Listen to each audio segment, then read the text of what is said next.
Please subscribe Tito Manny Vlog.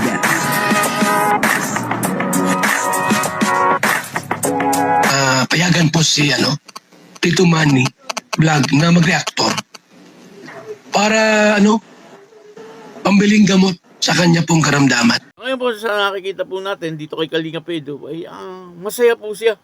Hindi po katulad nung dati na napapansin natin ay medyo malungkot itong si Kalinga Pedro at parang problematic. Pero ngayon, nakikita po natin yung aura niya. Talagang yung kanyang mukha parang laging nakatawa. Kasi meron na po siyang bago. Alamin po natin yan At masayang-masaya po siya ngayon. Panoorin po natin yung video. Pero bago po yan, siyempre ako muna po ay bumabati sa inyong lahat ng magandang umaga, magandang tanghali at magandang gabi sa inyong lahat mga kapatid. Kung saan man kayo ng panig ng mundo naroon ngayon, ay mag-iingat kayo palagi at pagpalain kayo ng ating Panginoon. Maraming salamat din po sa patuloy na tumatangkilik sa aking YouTube channel at nanonood sa aking video reaction. Patuloy lang po natin suportahan sila Kuya Val Santos Matubang, Kalinga Prab, Ate Edna Vlog, Jack Tapia, at yung mga kasamahan ko pong reactor sa Kalingap. Ganun din po yung mga charity vlogger na Kalinga partner. Ito po yung video na kung saan dito ay makikita po natin na masayang masaya etong si Kalinga Pedro. Kasi nga may bago na po siya. At dito ay talagang ngayon ko lang po napansin na talagang parang nakamove na talaga etong si Kalinga Pedro doon po sa mga pangyayari sa kanyang buhay nung nakaraan. Ang kabuuan po ng video ito ay mapanood po natin sa YouTube channel ni Kalinga Pedro. Salamat po, natupad na rin. CEO ito. Business owner, Kalinga Pedro. Yan po ang ating patunay. Ayan guys, hello po. Welcome po sa channel natin. At for this vlog po, mag-aasikaso na tayo ng sa tindahan natin. Kasi yun nga, itong nakaraan, opening na guys nakita nyo naman siguro. Diba? Ito pa yung nakita nyo yun. Kahit walang Nakita nyo, ganado yung ating ganado yung ating guard, security. So yan guys, so balik tayo at yun nga, sa tindahan natin guys ay medyo naging maganda ang takbo. So pagpapatuloy natin guys,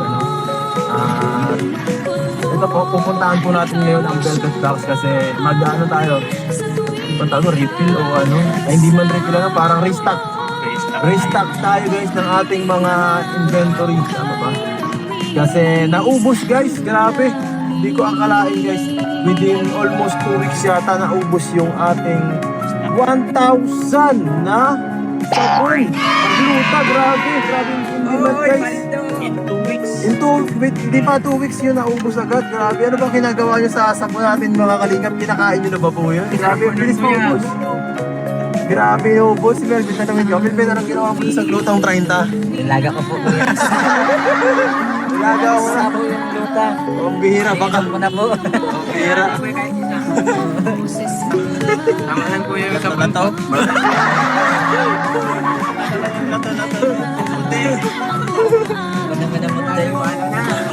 Sa'yo ko yung namuti, sa'yo ko yung Ako? Paano ako mamumuti? Normal lang ako na ganito. Parang may napansin ka ba pumuti sa akin? Ako namumula ko yan. Wala. Ay, tiso ito tiso. grabe. Yan ang epekto ng klota. Nakapagtitisoy. Ako. Grabe ako namuti guys. Namuti guys. Namuti ang budhi. Grabe. Diba? Pumuti ang budhi guys. Effective ang luta. Nakakatigal din pala ito ng bad Kakalugan. Nakakatigal ito ng kakalugan guys. Kaya bumili na kayo guys. Pagkakalog yung mawawala yan. Pati yung guys, yung inyong kaluban nalilinis ng gluta, pambihira yan. So tara guys, let's go na. Let's go. Grabe, no? Sobrang saya po ni Kalinga Pedro kasi may bago po siyang business. Ayun, may bago ng business. Etong si Kalinga Pedro na talaga nga namang sa ngayon ay inaasikaso po niya.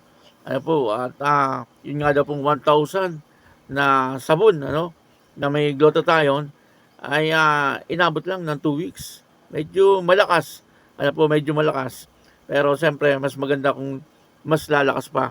Ano, kaya nga, etong si Kalinga Pedro ay inasikaso na po niya.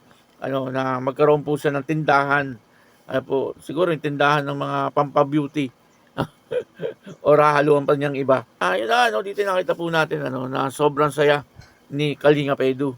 Ano po, hindi po katulad ng dati, ano, na parang problemado etong si Kalinga Pedro. Ano po, pero ngayon, ayan, ano, talagang nakamove on na si Kalinga Pedro dahil po doon sa pangyayari nung nakaraan. Parang ano yun, ano, parang isang bangungot din para kay Kalinga Pedro. Ano po yung magkaroon sa bigla ng problema na hindi inaasahan. Talagang medyo mahirap po yun, ano? Kasi, siyempre nga naman, masayang-masaya po siya. Tapos biglang magkakaroon po ng problema na hindi po niya inaasahan. Parang, ano yun, parang isang bangungot talaga. Ano po, pero sa ngayon naman, sa nakikita po natin ay maayos na. Talaga, itong si Kalinga Pedro. At patuloy po siya, no, sa pagsisikap sa buhay. Ano po, at siyempre, patuloy din po siya sa pagtulong sa mga tao na talagang nangangailangan din po ng tulong. Ano, ibig kong sabihin ay tuloy-tuloy po ang kanyang pagcha-charity. Habang inaasikaso niya itong kanyang mga pinapagawa. Nakakatuwa, ano po, kasi dati hindi naman ganyan si Kalinga Pedro. Ano po, kumbaga, alam natin, meron po siyang lupa noon, pero parang hindi niya po masyadong niintindi noon. Ano, pero ngayon, ito, talagang pinalinisan niya yung lupa, pinababahayan.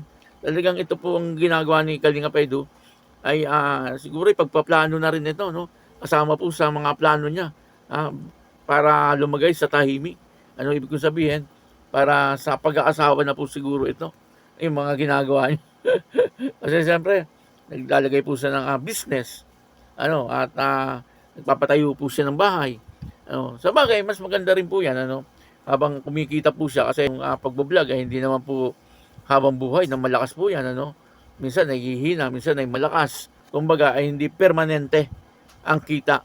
Ano po, kaya nga sa ngayon, habang malakas pa ay talagang ginagawa na po ni Kalinga Pedro yung mga dapat gawin para po doon sa kanyang kinabukasan.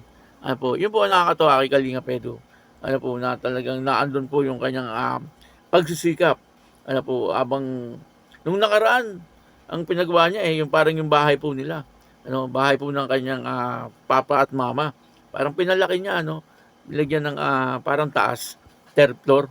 Ano po, kaya masasabi po natin na yung mga kinikita ni Kalinga Pedro ay talagang hindi po nasasayang. Ano, hindi nga po waldas etong si Kalinga Pedro. Ano po, kasi talagang yung pera niya ay nilalagay niya sa magandang kalalagyan.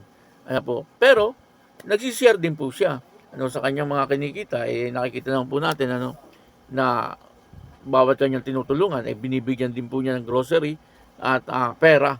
Ano po, ibig sabihin ay sinishare din po niya ano po yung kanyang mga kinikita, ano, at meron din naman po mga sponsor na tumutulong din po sa kanya. Pero siyempre hindi naman po all the time ay yung sponsor ay laging naandyan. Ano po, kaya yung ibang pinantutulong ni Kalinga Pedro ay galing din po yun sa kanyang YouTube channel. Kaya ayun, ano, dito nakita po natin ano, na may bago na si Kalinga Pedro. Bagong business. Ano? Bagong business. Ano po. At maraming salamat po sa inyong lahat. At ako po si Tito Manny Vlog na nagsasabing God bless you all. Diyos mabalos.